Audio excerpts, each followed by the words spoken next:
नमस्कार, आदाब, सत श्री अकाल। मैं देवांशु दुबे एक बार फिर से हाजिर हूं आप सभी के सामने। जैसा कि आपके साथ वादा किया था मैंने, और कई बच्चों ने मुझसे टेलीग्राम के थ्रू जुड़ के चाहा कि सर आप बताइए हमको, जो सोर्सेज की बात आपने कही थी। तो मैंने कई सोर्सेज आपको उपलब्ध भी कराए, करंट अफेयर्स के, मैंने जीएस के नोट्स आपके साथ साझा किए। साथ ही मैंने आपको बताया कि क्वांट सेक्शन अगर आपका कमजोर है, आपके मार्क्स कम आ रहे हैं, इंग्लिश में आपके मार्क्स कम आ रहे हैं, तो आप किन सोर्सेज को फॉलो करें तो आप जल्द ही लाभ पा सकते हैं। वो मैंने सोर्सेज को टेलीग्राम पर आपके साथ शेयर किया था। दूसरी चीज, अगर आपको और दिक्कत आ रही है आप मुझसे पूछ सकते हैं बेशक। इसी के साथ टॉप 2 क्वेश्चन सीरीज अपना जलवा बिखेरती हुई, और इसी टॉप 2 क्वेश्चन सीरीज के माध्यम से आज आपके सामने फिर से 2 क्वेश्चंस। ये 2 क्वेश्चंस सिर्फ 2 नहीं है, ये आपको इस टाइप के कम से कम 10 सवाल को सॉल्व करने में मदद करने वाला है। चलिए शुरू करते हैं एक नए अंदाज में टॉप 2 क्वेश्चन सीरीज पार्ट 6। आइए देखते हैं एक सवाल। सवाल है, if the interest is compounded yearly, find the compound interest on the sum of 30,000 at the rate of 4% per annum for 3 years. समझना, देखो पहली चीज तो मैं आपको, देखिए नॉर्मल तरीके से आप सब कर लेते होंगे मुझे पता है, मगर मैं चाहता हूं थोड़ा अलग अंदाज में आपको बताया जाए और थोड़े शॉर्ट तरीके में आपको बताया जाए। कैसे बताएंगे सर? तो देखिए, इसमें आपको क्या कंपाउंड इंटरेस्ट फाइंड करना है 30,000 के सम पे, रेट ऑफ इंटरेस्ट 3 साल। ठीक बात है। एक रेशियो से इस सवाल को सॉल्व हम लोग कर सकते हैं। जैसे अगर आपको कभी 2 साल का कंपाउंड इंटरेस्ट दिया हो,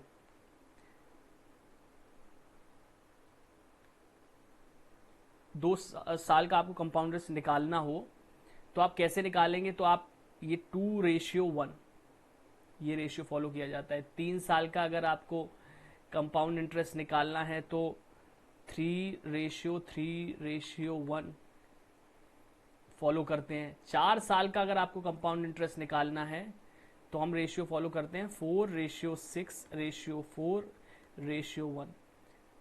इस चीज को आप नोट कर लीजिएगा। पहली चीज, माफ कीजिएगा, इस चीज को आप नोट कर लीजिएगा। और इसको एग्जीक्यूट कैसे करते हैं वो मैं आपको बताने का प्रयास करता हूं। Just give me second.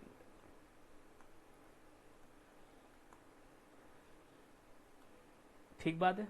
अब देखना इसको एग्जीक्यूट कैसे करते हैं, ये मैं आपको बताता हूं।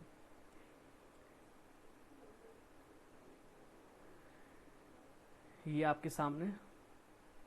ठीक, अब देखिए सवाल में हमसे क्या पूछा गया है। हमसे पूछा गया है, बताइए 3 साल में सीआई कितना होने वाला है। तो मैंने 3 साल का रेशियो आपको क्या बताया है, आप कहेंगे 3:3:1। ठीक बात है। पहले बताओ मुझको प्रिंसिपल कितना है मेरे पास? 30,000 रुपए। 30,000 रुपए।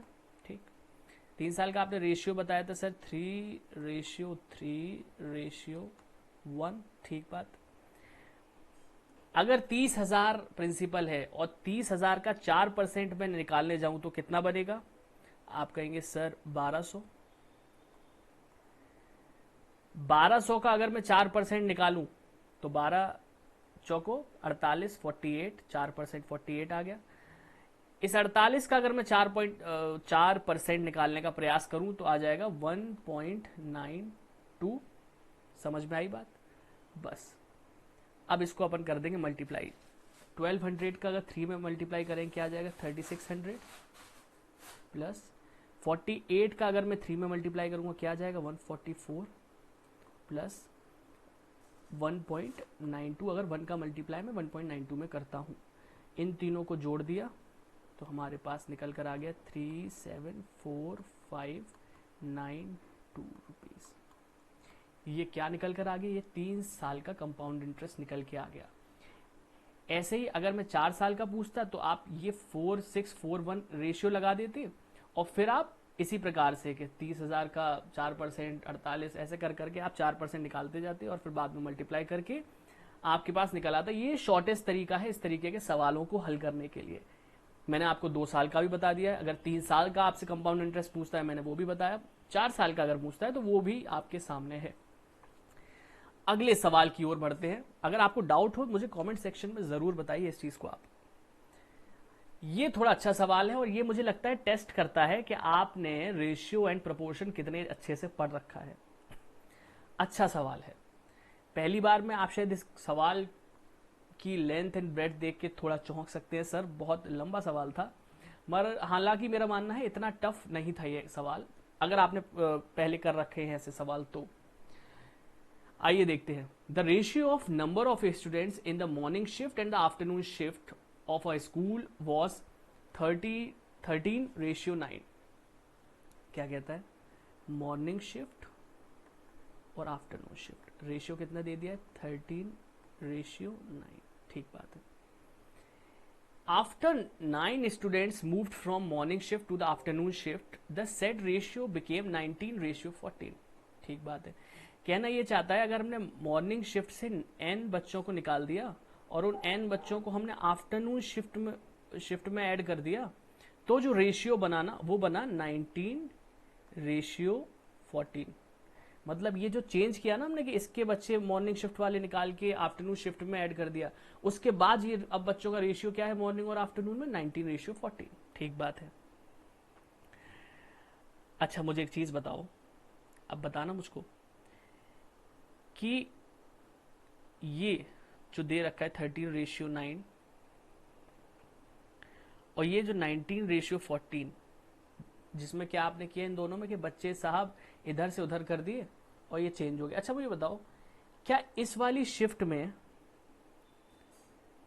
मॉर्निंग शिफ्ट के इसमें ये और ये दूसरी शिफ्ट, इन दोनों में नंबर ऑफ स्टूडेंट सेम है या अलग अलग हैं? मैंने क्या किया, सिर्फ इसके बच्चे इसमें शिफ्ट कर दिए। ऐसा तो है नहीं कि और बाहर से लाके बच्चे ऐड किए गए, ऐसा तो कुछ हुआ ही नहीं है। बस मैं यही पूछना चाह रहा था, अगर इन दोनों शिफ्ट में ये बच्चे सेम हैं तो फिर अपन को बराबर करना पड़ेगा। तो इन 13+9 कितना हो रहा है? 13+9 कितना हो रहा है? आप कहेंगे 22। और 19+14 कितना हो रहा है? 33। तो इन दोनों को अपन को पहले बराबर करना पड़ेगा। बराबर कैसे कर पाओगे? जब आप इसको 3 से मल्टीप्लाई कर दोगे, इसको 2 से मल्टीप्लाई कर दोगे। जैसे ही आप ये करेंगे आप पाएंगे कि आपके पास आ जाएगा 39:27 और 38:28। ठीक बात है। इतना आपको समझ में आया? ठीक बात। यहां से हमने n बच्चों को निकाला था, यहां से हमने n बच्चों को ऐड किया था और ये हमारे पास निकल कर आ गया।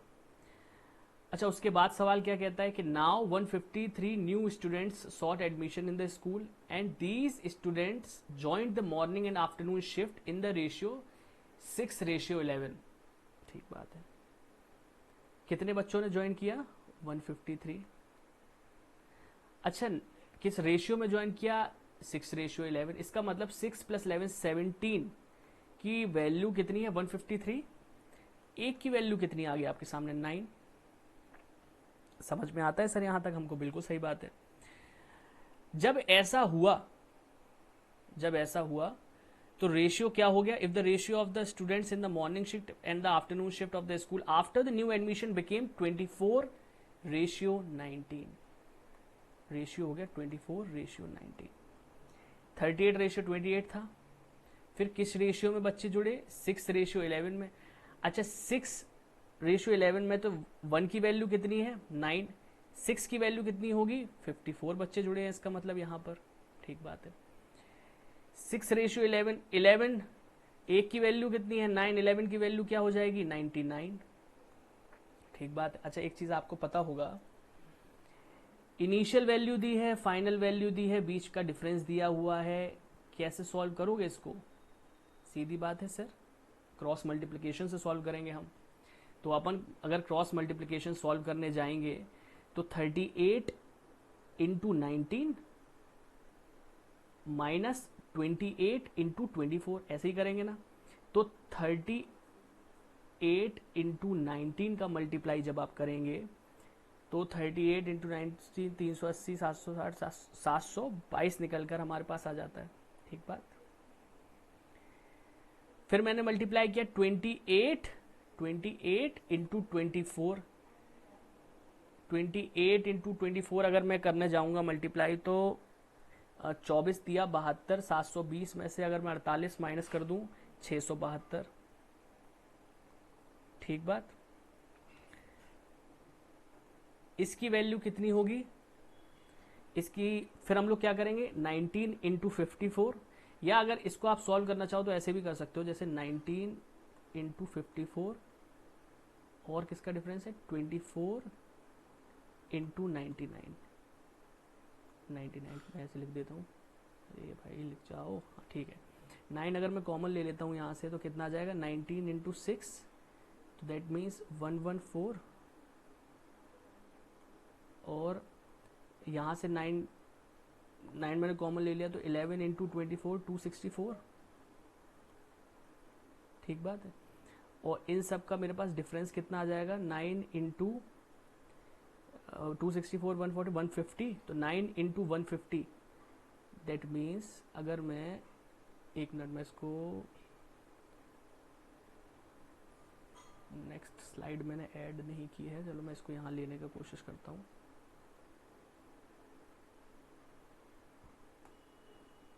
सॉरी नेक्स्ट स्लाइड ऐड नहीं है मेरे पास, let me add one more slide जिससे कि मैं आपको दिखा पाऊँ कि इस सवाल को अपन कैसे कर सकते हैं। Let's proceed.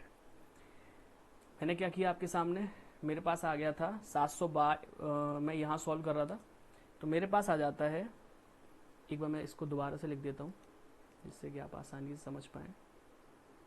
मेरे पास निकल कर आ गया था 700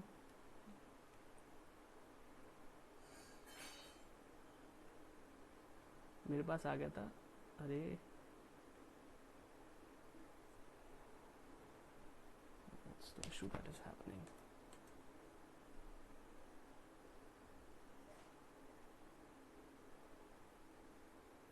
मेरे पास निकल कर आ गया था 722, पर इनका कलर चेंज करते हैं। मेरे पास निकल कर आ गया था 722 672 की value 9 into 150, that means in दोनों के बीच का अंतर कितना हो गया 50। 50 की वैल्यू मेरे पास है 9 इंटू 150। एक की वैल्यू क्या आएगी, एक की वैल्यू आ गई हमारे पास 27। ठीक, एक की वैल्यू हमारे पास आ गई निकल कर 27। इतनी सी बात आपको समझ में आई। उसके बाद आइए सवाल पे देखते हैं। इसमें सवाल में आपसे देखिए पूछा क्या था, इफ द रेशियो, यहाँ तक आप समझा, आपने इन दोनों को सॉल्व किया, आपने देखा एक की वैल्यू आपके पास 27 आ गई। सवाल में आपसे ये पूछा गया था n की वैल्यू बताइए। अच्छा ये बताइए मुझको, जो a की वैल्यू 27 आई है वो किस चीज की आई है, वो आई है इनिशियल रेशियो की। वो किस चीज की आई है वो आपको देखना होगा, वो आया है इनिशियल रेशियो की। तो इसका मतलब इसमें आप a की वैल्यू रखेंगे तो आपके पास वैल्यू आ जाएगी 27। अच्छा यहां पर हुआ क्या है 39 38 में डिफरेंस कितने का है, एक का डिफरेंस है। 27 और 28 में कितने का डिफरेंस है, एक का डिफरेंस है। दैट मीन्स n की वैल्यू 1 है और 1 की वैल्यू हमने क्या निकाली है 27। That means 27 is going to be the right answer to this question. थोड़ा हैजिल हो गया, आई अंडरस्टैंड, मगर जो क्रक्स था इस सवाल का वो आपको समझ में आना चाहिए था। क्या, पहले स्टेप में अपन जब यहां सॉल्व कर रहे थे, यहां अपन को सिर्फ इतना करना था कि नंबर ऑफ स्टूडेंट्स दोनों शिफ्ट में सेम थे, तो अपन ने सेम बना के सॉल्व किया। उसके बाद अपन ने क्या किया, उसके बाद अपन ने ये किया सर कि जब हमको मालूम पड़ गया तो इन्होंने क्या किया कि सर 6:11 में कुछ नए बच्चों को ऐड कर दिया। तो बच्चे ऐड कितने किए थे 153, तो हमने 17 की इक्वेट किया 153 से, एक की वैल्यू 9 आ गई।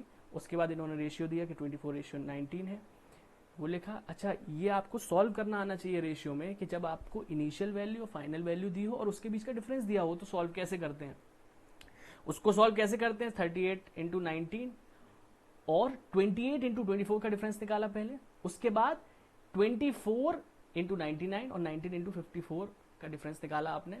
इक्वेट किया, 1 की वैल्यू आ जाएगी। वो 1 आपने देखा कि 39 और 38 में डिफरेंस कितने का है, 1 का है। 27 28 का डिफरेंस कितने का है, 1 का है। इनकी वैल्यू 1 है, इसका मतलब 1 की वैल्यू हमने 27 निकाली थी। That is going to be the right answer to this question.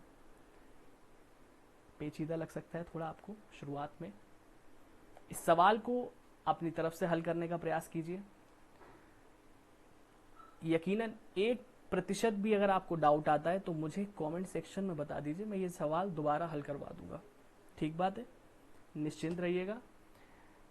हालांकि कई बच्चों की डिमांड के बाद मैंने ये पाया कि बच्चों का टेलीग्राम पे मेरे पास बार बार मैसेज आया कि सर आप 2 चीज़ें हमारे लिए कर दीजिए, और मैं यकीनन इस चीज़ को मैं करूँगा भी, और इसका मुझे लगता है चार्ज लेना भी नहीं चाहिए, और मैं फ्री ऑफ कॉस्ट ही करने वाला हूँ इसको फॉर श्योर। हालांकि अभी ये प्लान अंडर प्लान है, मतलब थोड़ा भी इस पर प्लानिंग में करने वाला हूँ, कैसे इसको एग्जीक्यूट करना है, क्या करना है, मगर मैं एश्योर करता हूँ कि ये मेरी सोच में है अभी हाल फिलहाल में। क्या सर? 2 चीज़ें। फर्स्ट, टेस्ट सीरीज, और टेस्ट सीरीज मैं शायद 5 टेस्ट सीरीज आपके सामने 5 सेट लेके आऊँगा, मगर उसको सॉल्व हम करेंगे जूम मीटिंग के थ्रू, एग्जाम लाइक इन्वायरमेंट और प्रेशर के बीच में। हम सब जूम मीटिंग के थ्रू, मैं टेलीग्राम पे लिंक शेयर करूंगा, उस पर थ्रू लाइव आएंगे। उसके बाद हम 5 मिनट बैठेंगे पहले कि वो एग्ज़ाम का फील लेने के लिए। उसके बाद मैं आपको टेस्ट क्वेश्चन पेपर शेयर करूंगा टेलीग्राम पर, और आप लाइव रहेंगे उस दौरान जूम मीटिंग पे भी, और सॉल्व करेंगे उस पूरे मॉक टेस्ट को हमारे सामने। ठीक है, फ्री ऑफ कॉस्ट टेस्ट में कोई वो नहीं। दूसरी चीज़, मुझे कई बच्चों ने डिमांड किया कि सर आप डेली रूटीन हमको प्रोवाइड करवा दीजिएगा, जिससे कि हमारी कंसिस्टेंसी मेंटेन हो पाए। मैं बिल्कुल ये दोनों चीज़ों को अंजाम देने वाला हूँ बहुत जल्द अपने टेलीग्राम चैनल के थ्रू। तब तक, और इसके अतिरिक्त अगर आपको कोई चीज़ लगता है कि सर आप गाइड कर सकते हैं हमको, तो मुझको ज़रूर सूचित करिएगा टेलीग्राम चैनल के थ्रू। तब तक के लिए बहुत बहुत धन्यवाद। आप सभी का भरोसा बरकरार रखूंगा, ये मेरी जिम्मेदारी है और नैतिक कर्तव्य भी। बहुत बहुत धन्यवाद।